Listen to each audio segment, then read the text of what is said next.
지난 주간에 우리 교회 시무하셨던 현재 우리 교회 원로 목사님은 아니지만 저는 원로 목사님으로 생각하고 있는 김찬익 목사님 설 명절 인사를 저희 부교육자들과 또 장로님들과 다녀왔습니다. 오래전에 시무하셨기 때문에 잘 모르신 분들도 많이 계시겠지만 또 그때 아마 추억이 되시는 분들도 계신 것 같아요. 사진 한번 주시겠습니까? 예, 이렇게 다녀왔습니다. 보시기에 어떠신가요? 제가 2년 만에 가 뵀는데 여전히 짱짱하시더라고요. 네, 진짜 하나도 나이가 전혀 실감이 안 나요. 95세신데 그래 보이지가 않더라고요. 김찬익 목사님 뵙고 왔습니다. 그래서 김찬익 목사님을 또 기억하신 분들도 계시기에 목사님이 이제 저희를 위해 기도해 주셨는데 육성을 여러분께 들려드리려고 해요. 목사님이 아무래도 연세가 있으셔서 교회에 제가 모시고 싶어도 오실 수가 없대요. 거리가 있어서. 그래서 목소리라도 또 모습이라도 보여드리겠다 해서 촬영을 좀 했습니다. 영상 보겠습니다.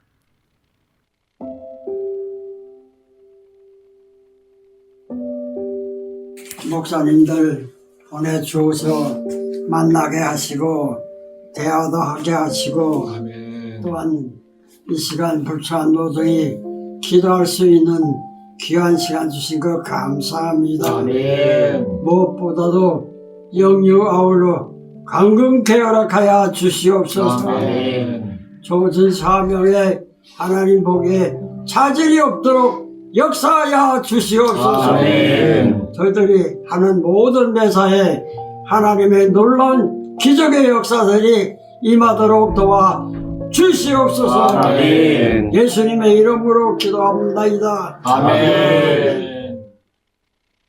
네, 목소리 좋죠? 네, 예, 쩌렁쩌렁 하시더라고요. 지금 그 연세에 쩌렁쩌렁 했으니 30년, 40년 전에 우리 교회에서 어땠을까? 마이크가 필요 없었을 것 같아요. 정말 네, 우리 목사님 여러 가지 정말 당부의 말씀들 주셨는데 제가 가슴에 품고 있습니다. 우리 교회를 향한 목사님의 마음 또 담임 목사를 향한 또 마음들을 제가 잘 갖고 왔습니다. 여러분도 이번 명절 좋은 만남들 또 어떤 분은 또 만남이 어려운 분들도 계시지만 꼭 주님 안에서 주님께서 위로해 주시고 힘 주시는 이번 명절이 되시면 좋을 것 같습니다. 우리 옆에 분들과 인사 나누겠습니다. 새해 하나님의 은혜와 평강이 가득하시기를 축복합니다.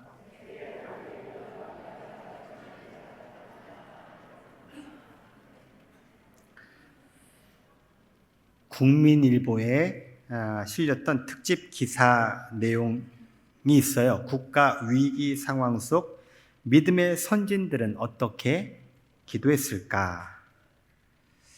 사진 한번 주시겠어요? 1970년대 기도했던 한 어머니의 모습을 담은 사진입니다. 마룻바닥에 차가운 바닥에 무릎 꿇고 앉아서 기도했던 그 처절한 기도의 모습들.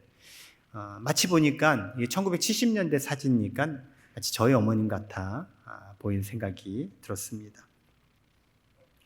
위기마다 한국교회는 구국 기도회를 열며 국가의 안녕과 평화를 염원해 왔습니다. 힘겨워하는 국민에게 위로와 사랑을 나누고 신앙과 희망을 되살린 기도는 실제 변화를 끌어낸 행동으로 이어졌습니다. 개인과 나라의 운명이 예측 불가능한 상황 속에서 믿음의 선진은 어떻게 기도했을까요? 각종 전쟁과 억압 속에서 하나님의 역사를 간구한 이들, 그때의 기도를 잠시 몇 가지로 살펴보겠습니다. 1950년 6.25 전쟁이 발발하고 40여일 만에 남한 대부분이 북한군의 점령을 당합니다. 낙동강 방어선까지 밀려 내려왔죠.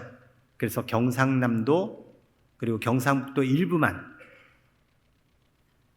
대한민국의 땅이 되었습니다. 당시 한국교회는 부산 초량교회, 중앙교회, 항서교회, 광복교회, 구 경남도청, 부산 구덕운동장, 해운대 백사장 등지에서 기도하기 시작했습니다. 제가 그곳에 목회를 하다 보니까 저에겐 굉장히 낯익은 그런 지명들입니다. 한상동, 박형룡, 박윤선 목사님들을 중심으로 한 구국기도회는 8월 말부터 9월 중순까지 이어졌습니다. 간절한 기도는 기적으로 이어졌습니다. 확률이 5,000분의 1밖에 되지 않는다고 해요. 인천 상륙작전 그 5,000분의 1의 성공 확률을 뚫고 상륙에 성공했고 수도 서울을 수복하게 되었어요. 이후 메가더 장군이 이승만 대통령에게 이런 말을 남깁니다. 하나님의 은혜로 한국의 수도를 해방하게 됐습니다. 백석대학교 석좌교수인 이상규 교수가 당시 상황을 이렇게 그립니다. 6.25 전쟁 당시 부산 초량교회 새벽기도회처럼 국가적 위기 속에서 기독교인들은 눈물로 기도하며 하나님의 도움을 힘입어 인간적으로는 해결할 수 없는 어려움을 극복한 사례가 많다. 우리의 한계를 인정하고 하나님의 선한 인도하심을 믿으며 도움을 간구해야 한다고 말했어요. 이게 뭔 얘기죠? 벌써 1950년도 이야기가 75년 전 얘기니까 아마 지금 이야기하는 이 사건은 여기 있는 거의 대부분이 아마 경험한 사건일 겁니다. 1997년 한국 부도가 되는 국가부도의 날, 국제통화기금 IMF에 정부가 구제금융을 신청한 그 1997년 외환 위기 때도 한국교회는 중심에 있었습니다. 1997년 11월 28일 서울 종로구 여전도회관 앞에서 100여 명의 여전도회 전국연합회 회원들이 40회 특별 기도회를 열며 외화 모으기 운동을 시작했습니다. 교계 원로들도 비상시국 간담회를 열고 15개 교단장들도 시국 성명을 발표하며 회개기도, 근검 절약 운동에 동참했습니다. 그리고 전국의 모든 교회들이 특별 새벽 기도회를 통해 위기 극복을 간구했습니다. 몇 년 되지 않았던 2014년 세월호 참사 당시 한국교회는 깊은 슬픔을 위로하는 자였습니다. 한국기독교교회협의회 NCCK는 슬픔을 당한 가족과 함께하는 기도 주간을 정해 슬픈 자와 함께 울며 하나님의 위로와 회복을 간구했습니다. 그때 이러한 기도를 드렸지요. 주님, 자식을 잃고 통곡하는 이 땅의 라헬들의 울음소리를 듣고 계십니까? 뜻하지 않은 시간에 죽음을 맞이한 이들을, 가족을 잃은 이들을, 슬픔의 강물에 떠밀리고 있는 모든 이들을 긍휼히 여겨 주십시오. 가슴 속에 심연에서 벗어나지 못하는 생존자들을 긍휼히 여겨 주십시오. 누구보다 큰 충격을 받은 이 땅의 청소년들을 긍휼히 여겨 주십시오. 주님의 크신 품으로 안으시고 그들의 눈물을 닦아 주십시오. 이렇게 기도했습니다. 미국의 대통령 하면 손에 꼽히는 대통령이 있어요. 그 중에 한 분이 에이브라함 링컨 대통령이에요. 1861년 미국은 흑인 노예제도 종식을 위해서 남과 북이 전쟁을 했습니다. 동족 상잔의 전쟁이 일어났습니다. 그 남북 전쟁을 치르던 링컨 대통령은 백악관을 기도실로 만들었고 3차례에 걸쳐서 국가 금식 기도일을 선포했습니다. 특별히 전세를 뒤집은 2차 금식 기도일 선포문에서 링컨 대통령은 이렇게 밝혔어요. 지금 이 나라를 황폐시키는 남북 전쟁의 참화는 우리의 교만한 죄로 인해 받게 된 형벌입니다. 하나님 앞에 겸허한 자세로 국가적 죄를 고백하고 자비와 용서를 구해야 합니다. 국민이 합심하여 부르짖는 기도는 하나님께 상달되어 축복으로 응답받을 것이며 지금 분열되어 고통당하는 이 나라가 평화와 화합으로 회복될 것입니다. 이와 같이 기도하며 온 국민들과 함께 하나님께서 주시는 평화와 자유와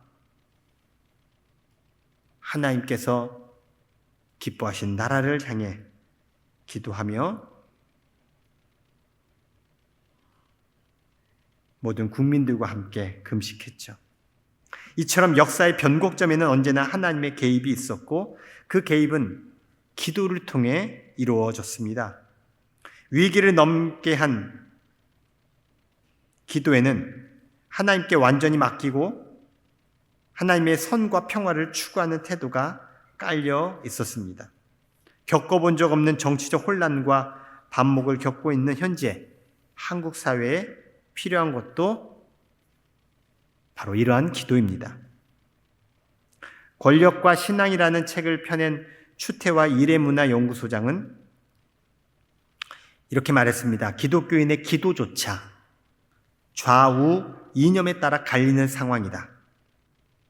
영적이고도 정치적인 어려움에 깊이 빠진 우리 민족이 시험에 빠지지 말도록 기도해야 할 것이다 라고 말을 했습니다. 그러면서 이런 제안을 합니다. 복음서에서 예수님이 가르쳐 주신 주기도의 형식을 따라 우리의 죄를 자복하고 역사의 주관자인 하나님의 선한 통치를 간구하자라고 제안했습니다. 시편 33편 12절 말씀을 한번 같이 읽어볼게요. 시작. 여호와를 자기 하나님으로 삼은 나라 곧 하나님의 기업으로 선택된 백성은 복이 있도다. 아멘. 우리는 하나님께서 기업으로 선택하신 백성들입니다. 하나님께서 선택하신 기업으로서 하나님은 우리에게 복을 주십니다. 우리나라가 하나님의 기업으로 선택된 나라가 되기를 원합니다. 우리들이 하나님의 선택받은 백성으로 역할과 사명을 잘 감당해야 할 줄 믿습니다. 그 시작은 하나님께 기도하는 것입니다. 하나님의 뜻을 위해 기도하는 것입니다. 하나님의 나라를 위해 기도하는 것입니다.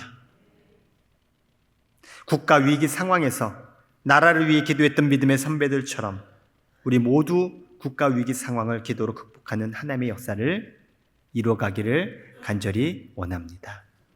한번 따라 고백해 볼까요? 우리는 하나님의 기업으로 선택된 백성입니다.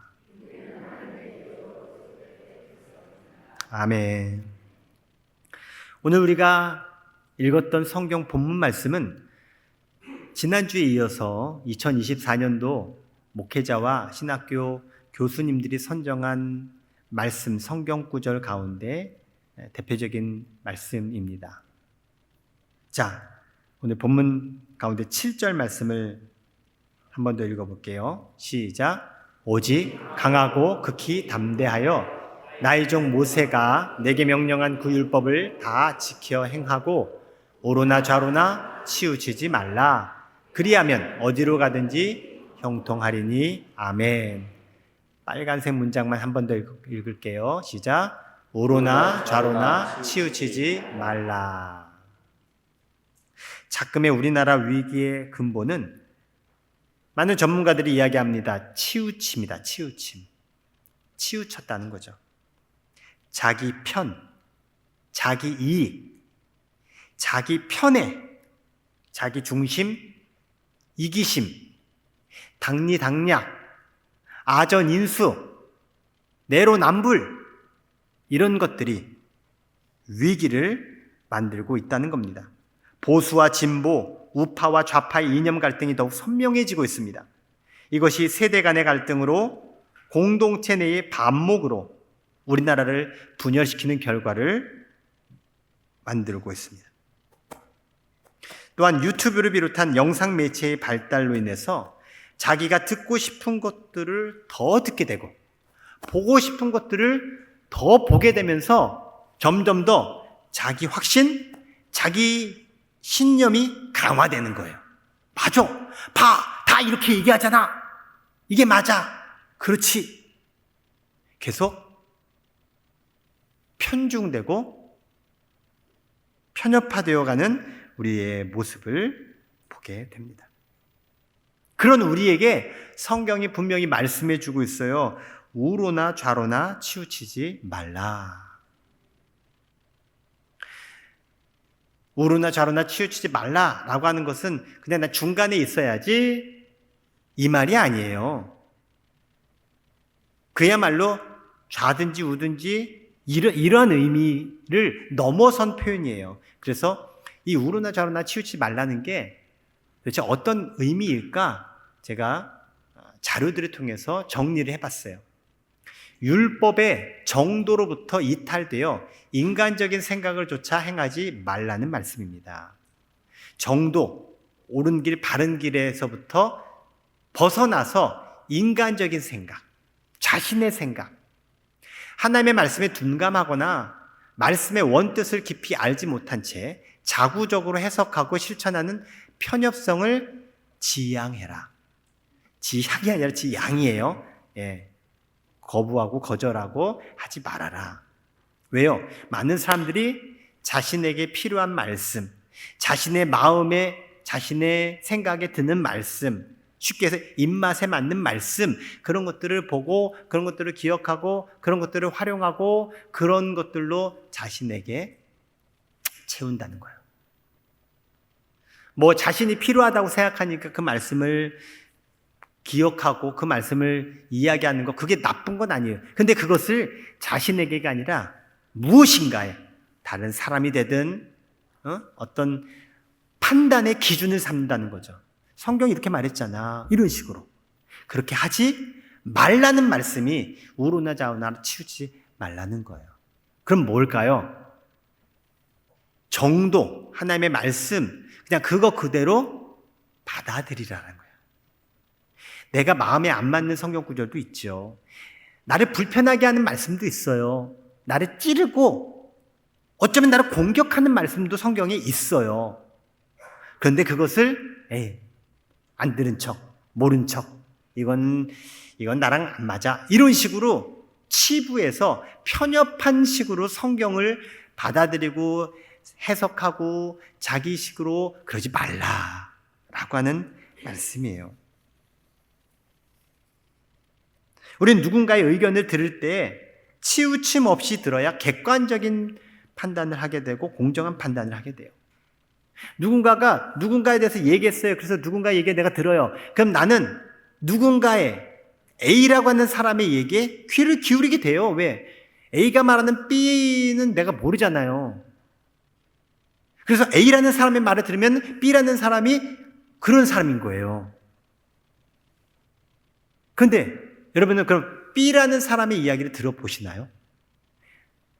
어쩌면 우리는 한편의 이야기를 들어요. 그럼 그 한편이 전부인 줄 알고 진짜인 줄 아는 착각, 맹점에 빠진다는 거예요. 저는 그런 경험들을 참 많이 해요. 왜냐하면 다 저에게 이야기, 목사님! 그 이야기 들으면은, 와, 그렇구나. 그런데요, 우연히 그분의 얘기를 들었어요. 그랬더니 이분에 의하면 저분이 문제인가? 제가 어떻게 될지 모르겠어. 그런 거예요. 내 생각에 늘 옳다고 생각하는 사람에게는 어떤 말도 들리지 않습니다. 하지만 내 생각이 틀릴 수도 있다라고 생각하는 사람에게는 다른 말도 들리게 되는 거고요. 내 생각과 저 사람의 생각이 다를 수 있지 라고 생각하는 사람도 들을 수 있게 돼요. 우리가 살아가는 사회 속에서도 다른 사람의 말을 들어야 내가 객관적이고 공정하게 합리적으로, 그리고 진짜 카톡에 제가 생각을 갑자기 잊어버렸어요. 그래야 되는데 진짜 중요한 말을 우리가 못 들으면 우린 정말 좌로나 우로나 치우칠 수밖에 없어요. 그게 바로 하나님의 말씀이에요. 여러분, 하나님의 말씀을 내 견해에 따라 듣지 마시고 하나님 말씀 있는 그대로 받아들이시기를 바랍니다. 그때 하나님께서 나에게 주시는 말씀이 내게 들려지게 됩니다. 치우침이라고 하는 것은 인간이 완전한 존재가 아니라는 뜻이에요. 왜요? 사람은 완전할 수가 없어요. 그러니까 살다 보면 치우쳐지게 되는 거예요. 오늘 예배 마치고 한번 돌아가셔서 꼭 한번 해보세요. 뭐 집이 되든 어디가 되든 눈을 감고 걸어보시는 거예요. 그리고 누군가 보고 나를 뒤에서 영상으로 찍어보라고 하세요. 예. 그래서 근데 가깝지 말고 한 뭐 10m나 20m 정도를 눈을 감고 걸어보는 거예요.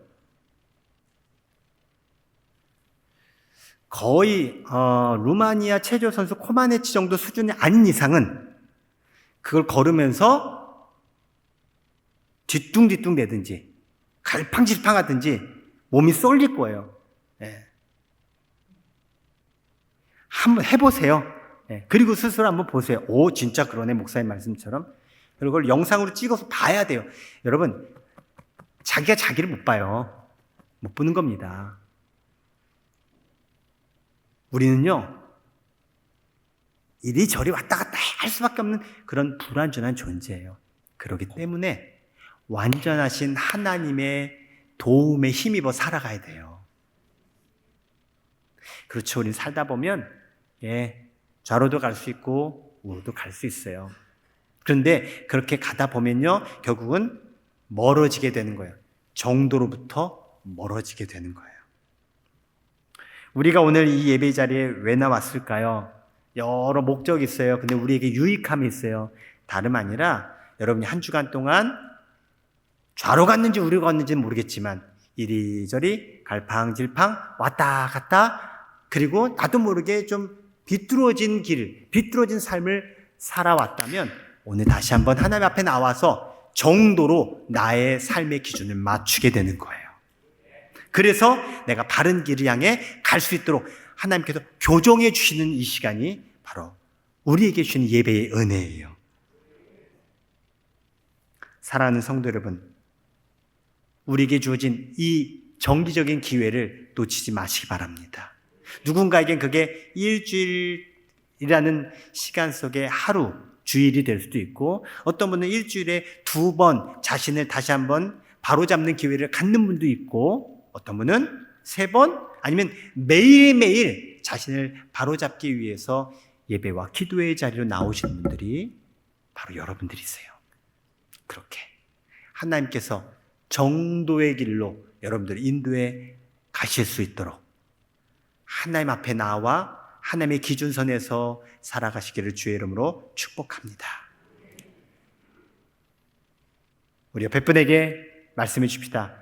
우리 정도로 갑시다. 자, 이 정도 바른 길은 기준이 있어야 돼요. 근거가 있어야 돼요. 바로 하나님 말씀이 근거입니다. 오늘 성경에는 그 하나님의 말씀을 율법으로 표현하고 있습니다. 내 삶의 기준이 되고 표준이 되는 말씀, 율법으로 소개하고 있는 오늘 본문의 8절 말씀을 읽을 때 빨간색만 읽겠습니다. 시작. 이 율법책을 네 입에서 떠나지 말게 하며 주야로 그것을 묵상하여 그 안에 기록된 대로 다 지켜 행하라. 아멘. 자, 여기 보면 율법책을 내 입에서 떠나지 말게 하며 라는 표현이 나와죠. 이것은 내 입에 늘 말씀이 머물러 있어야 된다라는 거예요. 단순히 하나님의 말씀을 내가 많이 읽어요. 네, 읽습니다. 이 차원을 넘어선 부분이에요. 늘 하나님의 말씀에 사로잡혀 있어야 한다라는 거예요. 그러니까 말씀이 떠나지 않는다, 말씀이 머문다, 이것은 맨날 내가 성경만 읽는다, 뭐 이렇게 할 수 없어요. 하지만 그 차원을 넘어서서 내가 그 말씀에 내가 사로잡혀 있어야 된다. 물어볼게요. 말씀이 여러분을 떠날까요? 내가 말씀에서 떨어져 있는 걸까요? 아니, 나는 말씀을 붙잡고 싶은데 자꾸 말씀이 도망다니네? 막 떨어지네? 이걸까요? 아니면 내가 말씀에서 벗어나 있는 걸까요? 내가 벗어나 있는 거예요. 근데 성경의 표현은 말씀이 떨어지지 않게끔 하라 라고 말씀하고 있습니다. 우리 삶의 기준은 명확합니다. 하나님의 말씀이 기준이 되어야 합니다. 어느 누구의 주장이 여러분 기준 되시면 안 돼요. 예? 하나님 말씀이 기준 되어서 내 삶에 기류 빛이 되는 하나님 말씀의 영향력 속에 여러분 거하셔야 합니다. 그리고 그 말씀은 나의 의견, 나의 해석이 투영된 말씀이 되어서는 안 돼요. 나의 주장과 유익을 뒷받침하는 하나님 말씀도 되어서는 안 되고요. 더군다나 나의 이념의 근거로 하나님 말씀이 활용되는 것도 안 돼요. 오히려 나에게 적용되어진 말씀이 되어야 돼요. 남에게, 다른 누군가에게가 아니라 나에게. 이 말씀은 누가 들어야 되는데, 맞아요, 그래야 돼요. 그런데요, 그 말씀이 지금 나에게 들려졌다는 얘기는 내가 들어야 되는 말씀이라는 거예요. 그래야 하나님께서 그 말씀을 통해 일하시게 돼요. 그렇게 하나님이 일하실 때 우리는 형통한 삶을 살아갈 수 있게 됩니다. 그래서 오늘 여호수아 1장 본문에도요, 무려 2번이나 형통하리라, 형통하리라 라고 말씀이 나와 있어요. 볼까요? 7절 빨간색 글씨 시작. 그리하면 어디로 가든지 형통하리니. 8절이요. 내가 형통하리라. 아멘. 이 빨간색 글씨만 딱 나와가지고 나는 형통할 거야, 형통했으면 좋겠어, 그러고 싶어요 나는. 근데 제가 얘기했죠, 그건 편협한 거라고. 어떻게 하면 형통하게 되는지를 봐야죠. 왜? 그 앞부분에 검정색 글씨가 더 많아요. 더 많은 거는 차치하고 빨간색만 원한다고 우리가 편식하듯이, 그러면 곤란하다는 거예요. 앞에 보세요. 그리하면 어떻게 어디로 가든지 형통하리니. 그리하면 앞에가 뭐냐, 우리는 그것을 볼 수 있어야 돼요. 자, 형통하다라고 하는 단어 뜻을 보니까 신중하다, 능숙하다, 번창하다, 성공하다라는 단어예요.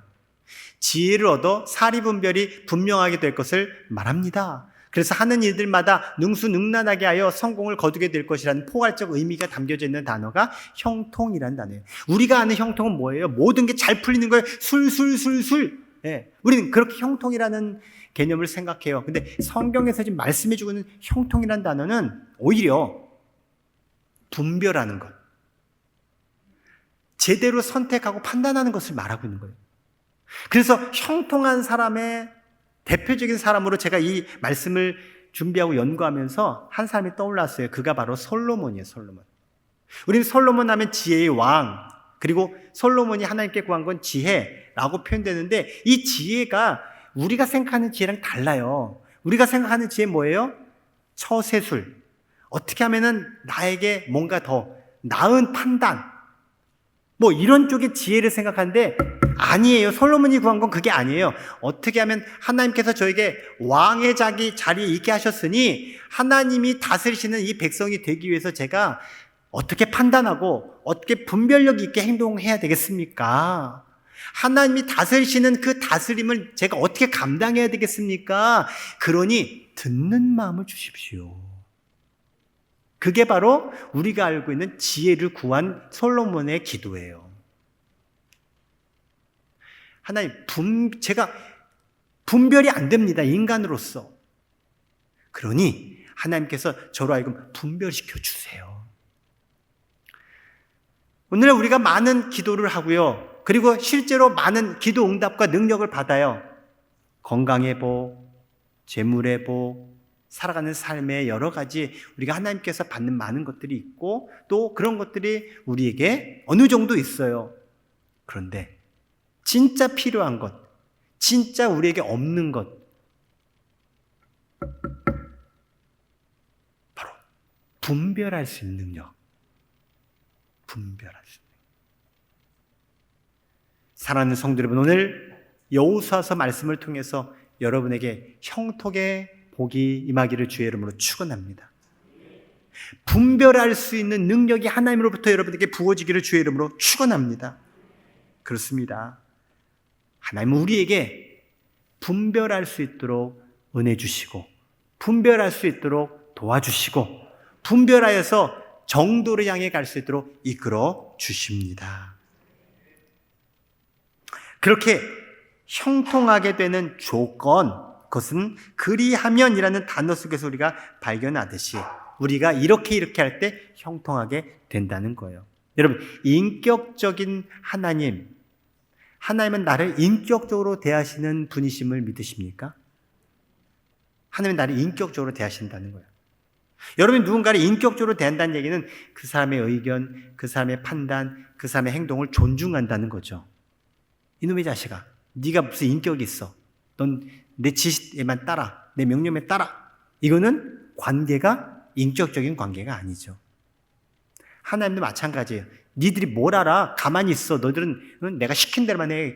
막 이렇게 우리 위협하고 우리를 그렇게 하나님이 안 하신다는 거예요. 그래? 너 생각이 그러니? 너에게 내가 자유의지 줬으니까 한번 해봐봐. 믿어주시고 기다려주세요. 그러하기에 하나님이 우리에게 복을 주시고 우리에게 형통함을 주시려고 하나님이 이미 다 준비해 놓고 계시고, 자, 너희들이 이거를 받을 준비만 되면 좋겠다라고 기다리고 계시다는 거예요. 그게 바로 하나님의 말씀을 준행하는 거라. 그러면 하나님께서 주시는 형통의 복이 임한다는 거예요. 여러분, 나를 인격적으로 대하시는 하나님의 뜻을 여러분 잘 받아들이시기 바랍니다. 그렇게 하나님께서 일하시는 도구로 여러분 잘 준비되시길 바랍니다. 우리는 복을 주시는 하나님께 복을 받을 준비가 되어 있어야 합니다. 요한계시록 3장 20절의 말씀입니다. 읽어보겠습니다. 시작. 볼지어다 내가 문 밖에 서서 두드리노니 누구든지 내 음성을 듣고 문을 열면 내가 그에게로 들어가 그와 더불어 먹고 그는 나와 더불어 먹으리라. 아멘. 빨간색으로 되어 있는 문을 열면 누가 문을 열어야 될까요? 하나님이 아니에요. 내가 열어야 되는 거예요. 주님이 아니에요. 내가 열어야 되는 거예요. 주님께서 문을 열면 들어오시는 거예요. 들어오시면 풍성해지는 거예요. 형통해지는 거예요. 충만해지는 거예요. 그런데 그것이 안 되는 이유는 내가 문을 안 여니까. 내가 문을 여전히 닫고 있으니까. 손잡이가 바깥에 있지 않아요? 안에 있죠. 여러분의 집도 그렇잖아요. 바깥에서 띵띵띵띵 비밀번호 누르면 들어갈 수 있지만 그냥 문이 안 열리는 거예요. 안에 자물쇠가 있죠. 마찬가지예요. 우리 주님도요, 우리를 바깥에서 강제적으로 문 열고 들어오신 분이 아니라 우리가 문을 열면 자연스럽게 들어오시는 분이세요. 내가 문을 열어야 돼요. 여러분의 마음 문을 열어 주님을 모시고, 여러분의 생각의 문을 열어 주님 말씀이 들어오시고, 여러분의 의지나 여러분의 주장과 여러분의 고집의 문을 열어 주님이 주관자 되어 주시는 삶을 살아가시기를 주의 이름으로 축원합니다. 자, 이제 마지막 오늘 본문의 9절 말씀을 읽고 설교를 이제 마무리할게요. 읽어보겠습니다. 시작. 내가 내게 명령한 것이 아니냐? 강하고 담대하라. 두려워하지 말며 놀라지 말라. 내가 어디로 가든지 내 하나님 여호와가 너와 함께 하느니라 하시니라. 아멘. 그러므로 우리는 마음을 강하게 해야 합니다. 담대해야 합니다. 두려워하지 말아야 합니다. 놀라지 말아야 합니다. 왜요? 하나님께서 나의 하나님 되시고 우리 하나님이 되셔서 함께 하시기 때문입니다. 하나님은 우리에게 용기와 확신을 불어넣어 주십니다. 하나님은 우리에게 흔들리지 말라고, 용기를 잃지 말라고 말씀하십니다. 아무리 세상이 혼란해도, 아무리 세상이 나를 유혹하고 미혹하다 할지라도 절대적으로 하나님만을 의지하고 신뢰하라고 말씀하십니다. 오늘 이 예배 시간에도 주시는 이 하나님의 말씀이 여러분에게 용기가 되시고 확신이 되시기를 축복합니다. 국가 위기요, 민족 위기의 상황에서 우리는 기도해야 합니다. 내 뜻대로 기도하는 것 말고, 내 신념대로 기도하는 것 말고, 기도해야 될 제목, 우리 민족이 좌우시험에 빠지지 않게 하소서입니다. 예수님께서 제자들에게, 우리에게 가르쳐주신 주님의 기도, 주기도문이 있죠. 그 주기도문 중에 한 문장이 오늘 우리의 기도의 제목이에요. 우리를 시험에 들게 하지 마시옵고 다만 악에서 구하시옵소서. 이 주기도문의 근거에서 우리 함께 이렇게 기도하기를 원해요. 두 번째 문장 같이 읽겠습니다. 시작. 우리 민족이 좌우 시험에 빠지지 않게 하시고 다만 악한 상황에서 건져 주시옵소서. 아멘. 이번 주간 여러분 가족들, 친지들, 또 친구들 만남의 시간들이 있을 거예요. 만나셔서요, 시험에 빠지는 말들 안 하시면 좋겠어요. 너 아직도 시집 안 갔냐? 언제 갈 거야? 너 그렇게 살아가도 되겠어, 마?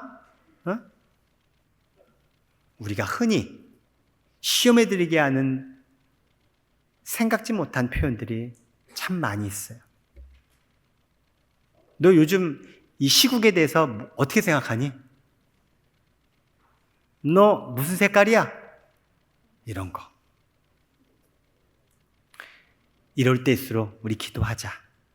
아빠가, 형이 참 못 살았다. 참 이런 부분들 내가 반성한다. 이런 것들. 우리가 서로에게 정말 진솔한 마음으로 격려해주고 축복해주고 그리고 함께 기도하는 그런 가정, 그런 관계들이 이번 명절에 여러분을 통해서 있게 된다면 하나님께서 여러분을 통해서 분명 일하실 것입니다. 그런 가정 공동체, 그런 교회 공동체, 그런 국가 공동체를 향해 내가 해야 할 일, 우리가 해야 할 일을 함께 정도를 걸으며 주님의 인도하심 받아 이루어가는 2025년의 한 해가 되기를 간절히 주의 이름으로 축원합니다.